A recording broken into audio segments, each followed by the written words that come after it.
Here was Don Jr. complaining about it last night. Right now, trying to ban people from actually having discourse about politics. These guys are actually crying that they weren't allowed to do interviews after the debate when they didn't show up for the debate. How stupid can you be? If your candidate doesn't show up to the debate, you don't get to put your person in the spin room.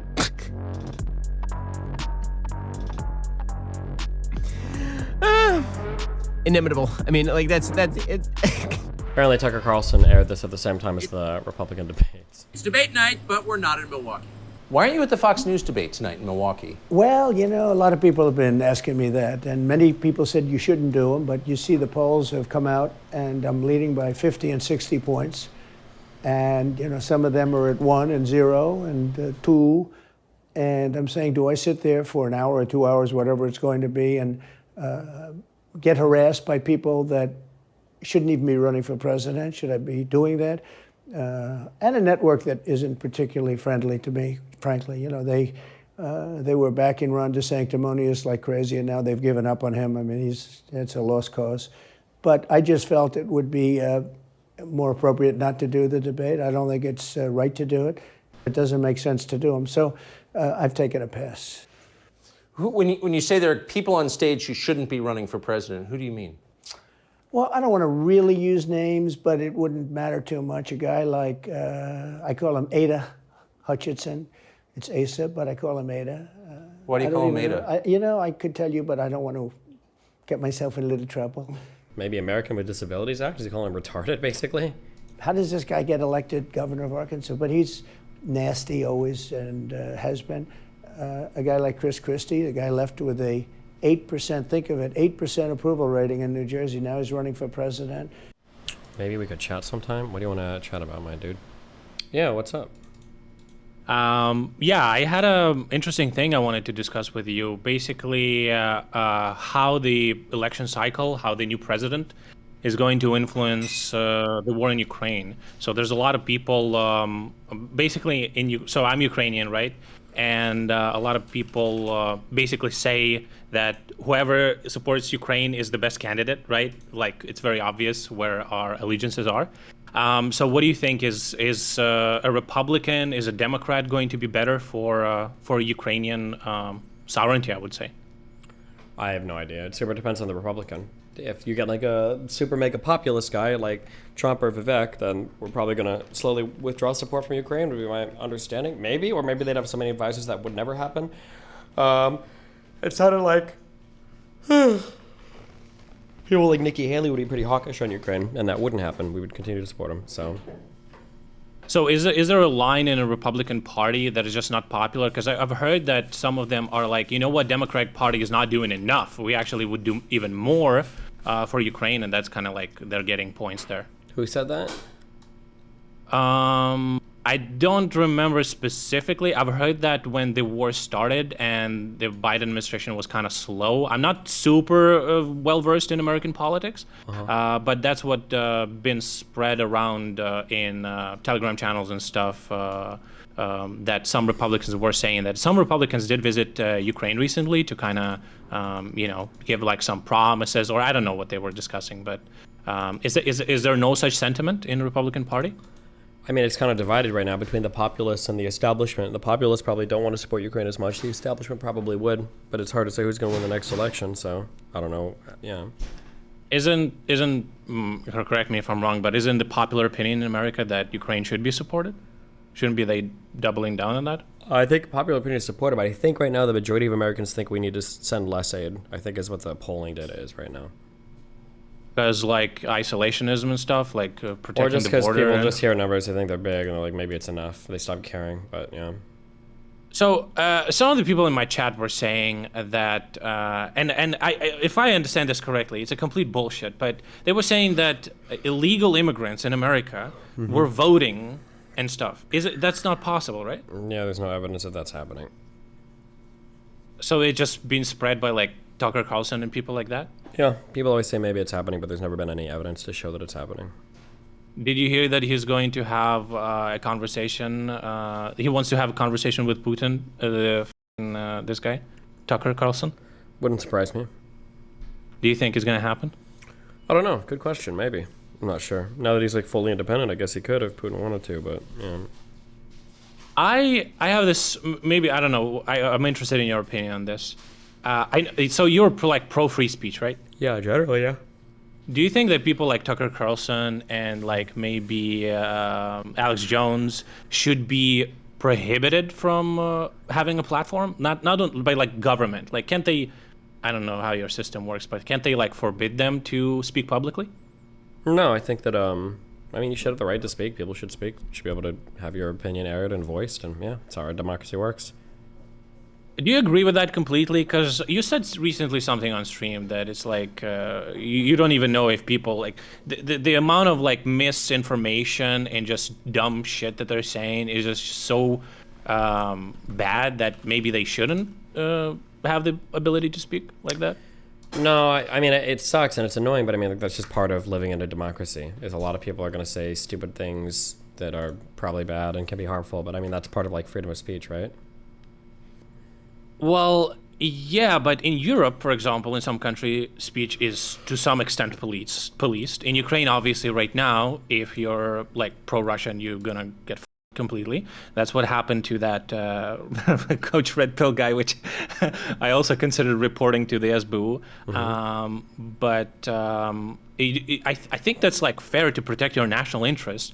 I think that Russia and maybe some other like countries like Iran and China are exploiting this like thing that you guys have, and you know.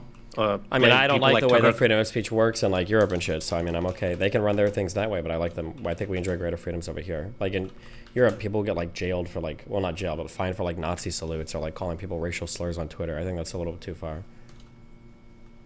I would agree with you there, but isn't there like a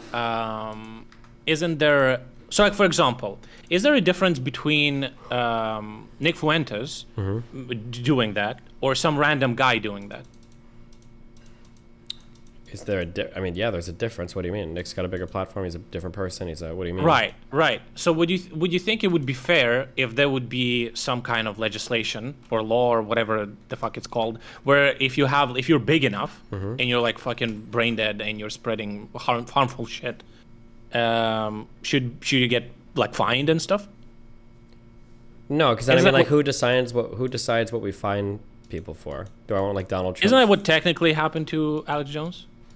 No, he didn't get fined. He got sued for, I think, for defamation, right? You think that was I think that was a good thing. What do you think? Yeah, I mean, they went to court and they proved their case, and yeah. Do you think that government should be able to like sue and say, hey, what you're doing is harmful to people in the country, and maybe no, that's like, part of our freedom of speech. Sometimes you can say things that might be harmful or cause harm, but that's part of the freedom of speech that we have in the United States. So you're saying that the harm that is produced by freedom of speech is being outweighed by the good? Yeah, that's part of the deal. That's part of the yeah. Don't you think it's like kind of I feel like you're a pretty reasonable guy in a sense that you're trying to look at things from different perspectives and see what's the best solution. Isn't this kind of like going full on free speech as opposite of like Russia, where there's no free speech? I think both things are bad. Can't we find something in the middle, or do you think it's impossible? Nope, I like where we're at right now. I like this. I don't think I would want like crackdowns on freedom of speech right now. I think it's in a good spot right now. Yeah. Okay. All right. If I may shout myself out, I also stream on Kick. Yeah, go for it. I stream about Ukraine and war and stuff that's going on. Ukrainian perspective. Live in Ukraine currently, so check out me at kick.com/TOPSEN, Topson. So yeah, I'd appreciate it. Thanks for the convo, man. Yeah, enjoyed it. Have fun. Be careful. Have a good one. This is really. Is it going to be like 40 minutes of softball? Questions? Is that it? Or Ben Shapiro raising at Tucker for this interview? And with COVID, they use COVID to cheat in a lot of different things. And the nature of this particular interview was just Tucker not asking him anything remotely difficult. The most difficult question that he asked Trump was whether Epstein killed himself, to which Trump said, yeah, probably. Trump's surrogates were complaining that they were blocked from the spin room, which they should be blocked from the spin room. If your candidate doesn't show up for the debate, you don't get to go to the spin room and then jabber about the other candidate. It's kind of ridiculous. But here was Don Jr. complaining about it last night. Right now, trying to ban people from actually having discourse about politics. How un-American. Probably shouldn't surprise any of us. But that's what it is. And I've been told by others that I would be able to go in. So they said we were able to go in, then they said they weren't. Told by others? What does that mean? These guys are actually crying that they weren't allowed to do interviews after the debate when they didn't show up for the debate? How fucking stupid can you be? Am I missing something?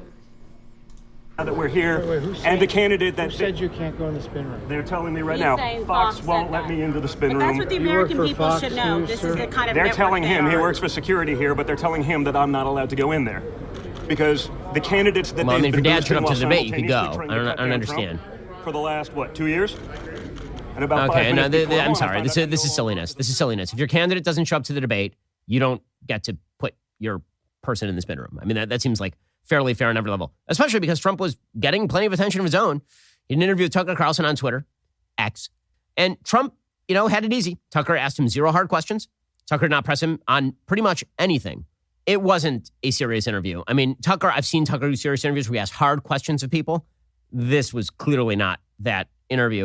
It doesn't mean that Trump wasn't funny. When Daily Wire pivots, when Trump gets a nomination, I hope their smooth brain subscribers ditch them. Well, I think the Daily Wire probably consider themselves fans of the Republican Party and they want what's good for the Republican establishment.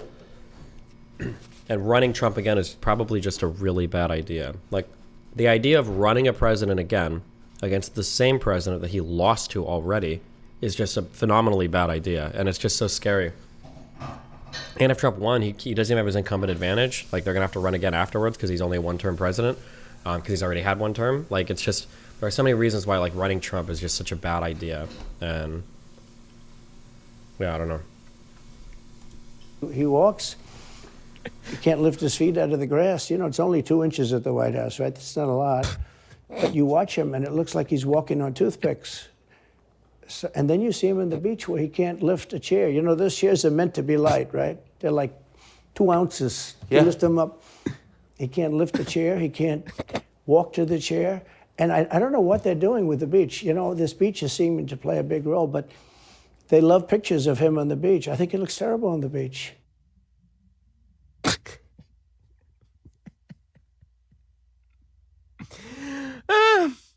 Inimitable. I mean, like, that's it. I mean, you can't imitate it, but you can't duplicate it, man. How soft were the softballs that Tucker was throwing to Donald Trump? He asked Donald Trump to rip on Mike Pence by suggesting that Donald Trump had always been very nice to Mike Pence. This question is so bizarre. I don't even know what to say about this. You've always been nice to Pence. I've never heard you criticize Pence. You've defended him in public many, many times. He's out there attacking you.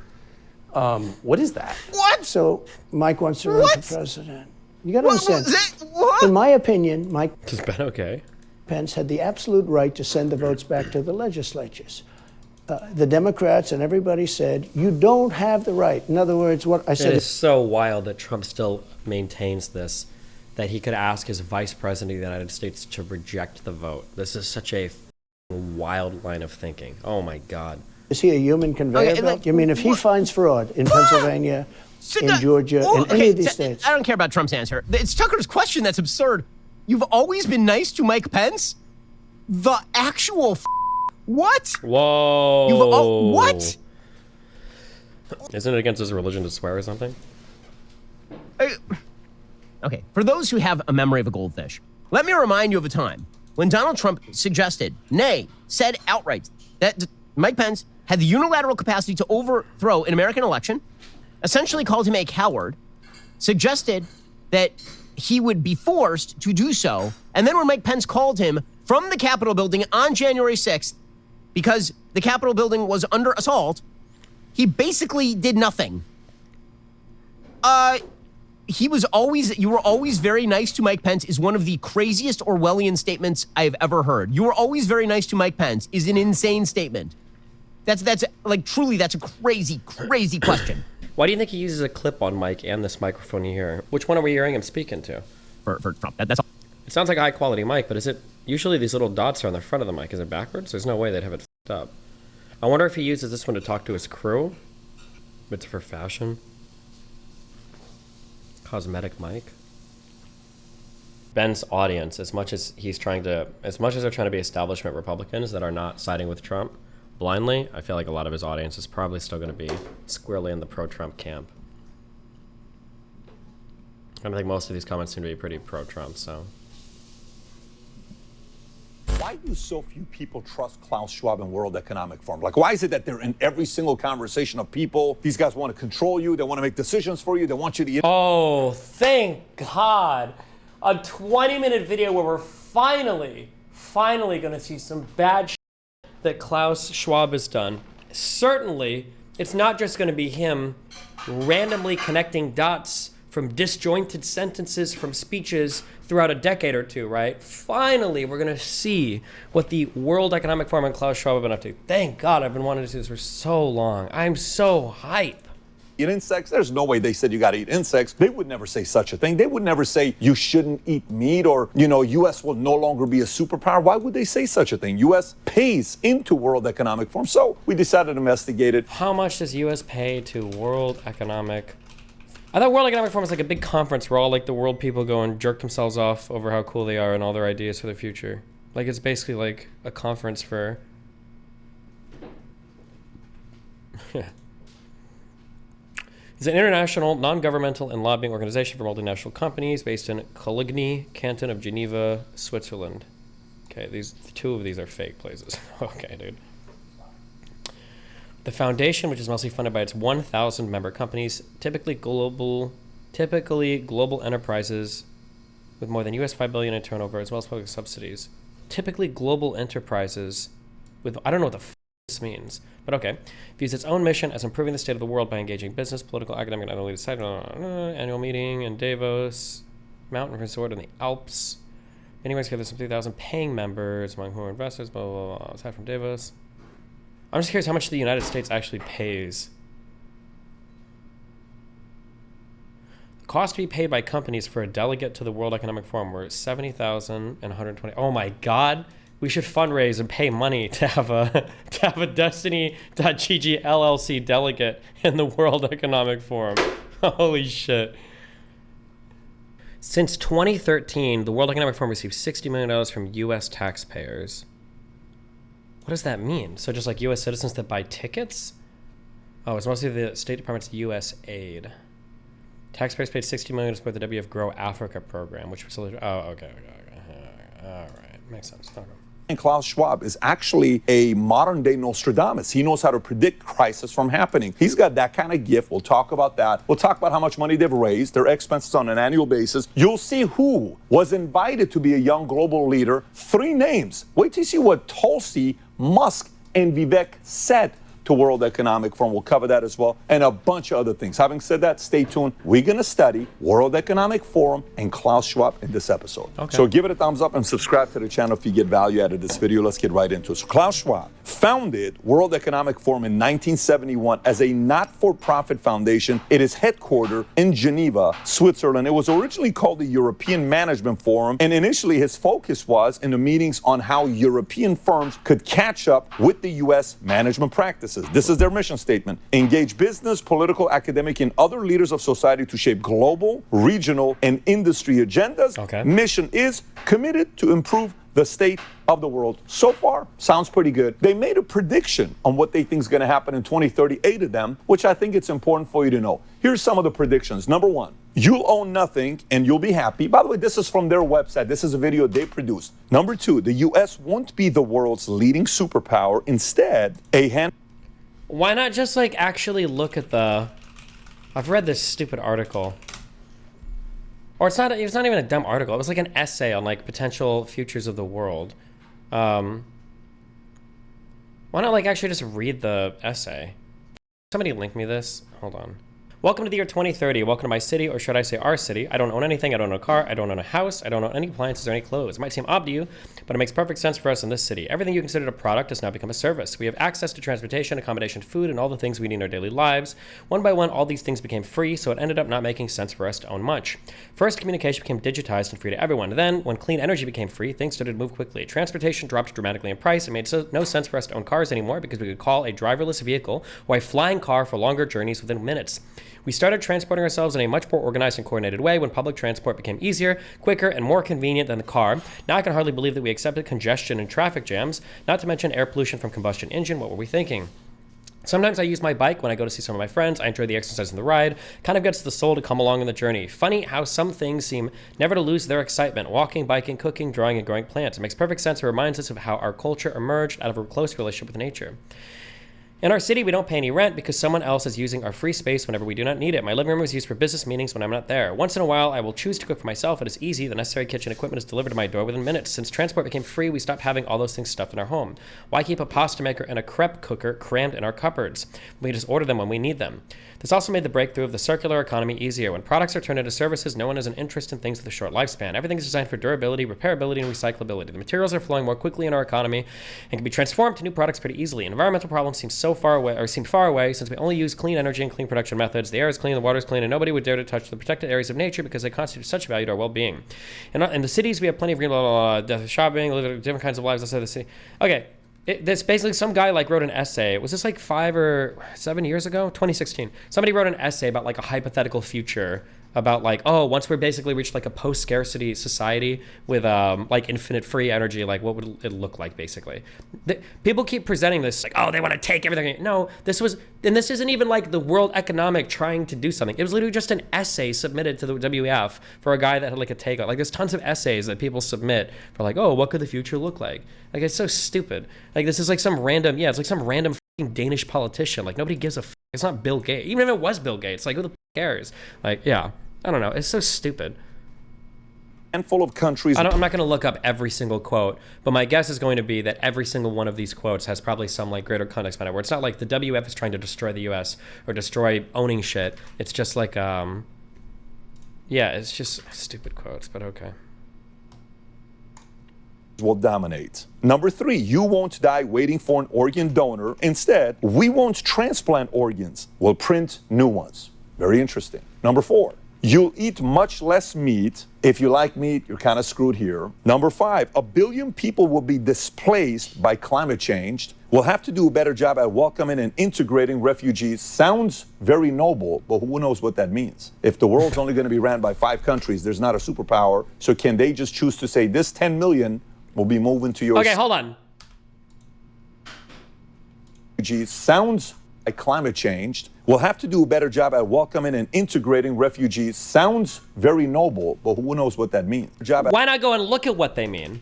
We'll have to do a better job integrating refugees, WEF. Oh, they didn't even... Oh, they're just ripping this from this stupid f***ing video.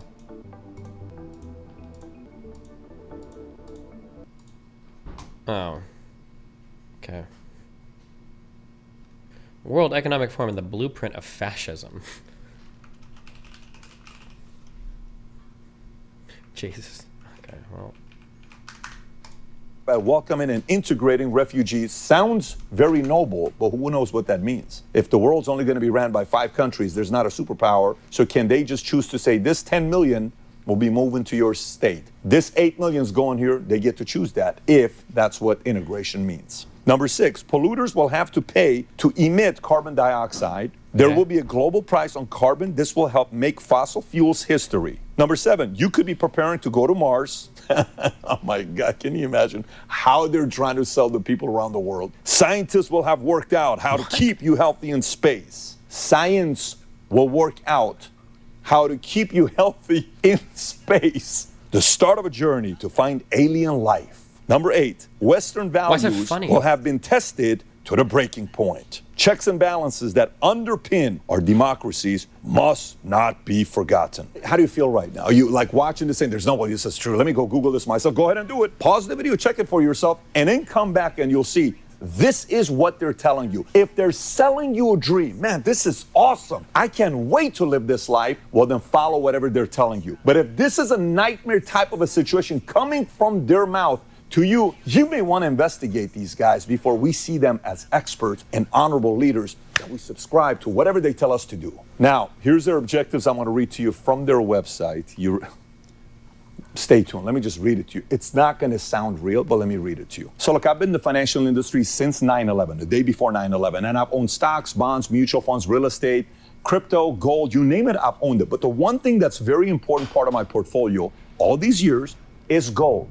I love having a percentage of my net worth in gold that I have access to in case of many different things. Now is the time to call American Hartford Gold, a precious metal dealer you can trust. They have the finest products, amazing customer service, and a buyback commitment. They've earned a 5-star rating from thousands of reviews and an A+ from the Better Business Bureau. Tell them I sent you, and they'll send you up to $5,000 worth of free silver on your first order. So click on the link in the description or call 866-939-6984. Again, 866-939-6984. Globalism, net zero, reimagining capitalism. This is being said by people who have never ran a business before. Klaus Schwab is not a businessman. He pays himself $1 million a year, but he's not a businessman. He's hurting small businesses like you and I who run businesses. He's not a fan of you. He wants to control you because he thinks he knows what's best for you. Slowing population.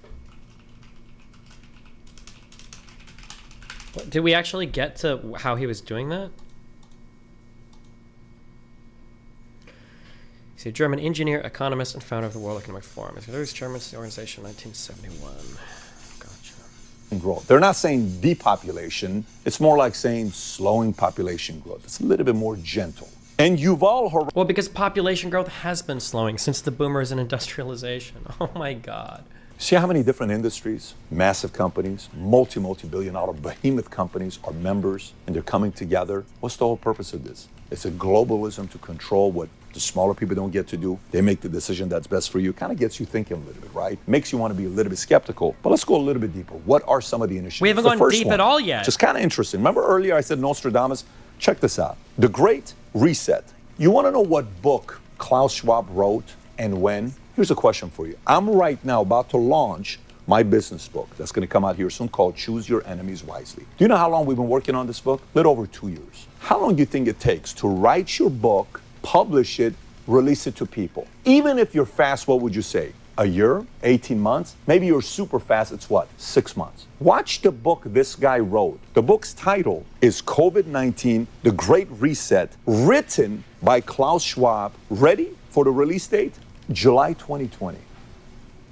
Do you know when COVID shut down America and it was a mess, NHL, NBA, all that stuff? Mid-March. You either wrote the book, published the book, drafted the book, printed the book in 3-4 months, or you kind of timed it very well. How did you know? Oh my God, dude. I wish I could get on this fucking show again. You think on it? Am I the only crazy one? Or are you kind of processing that as well? So when people say the timing's a little off, you got to give those people a little bit of credibility for questioning the timing. I would love to meet Klaus Schwab and do an interview with him to ask these respectful questions that many others have for someone like Klaus. And number 4 is Young Global Leaders Program, which he launched in 2004. It seeks to identify and nurture the next generation of leaders, recognizes individuals under 40 for their professional accomplishments, commitment to society, and potential to contribute to shaping the future. 1,400 members, alumni of 120 nationalities, includes civic and business innovators, entrepreneurs, technology pioneers, educators, activists, artists, journalists, and many more. This list includes, and I'm going to read some more names for you. Oh boy, another list of names. Putin's one, Trudeau's another one, Merkel, Macron, Newsom, Yarden, and many others. And by the way, they divided by different industries. Let me read you some other names that you may know. Pete Buttigieg, Chelsea Clinton. I know her husband is a friend, okay, a friendly podcast guest we've had before. Nikki Haley, Adam Kinzinger, Jonathan Soros, son of George Soros, Lawrence Summers, George Paul Soros, Krugman, contrary to many of the elite members of the kleptocracy that run this country, Sanjay Gupta,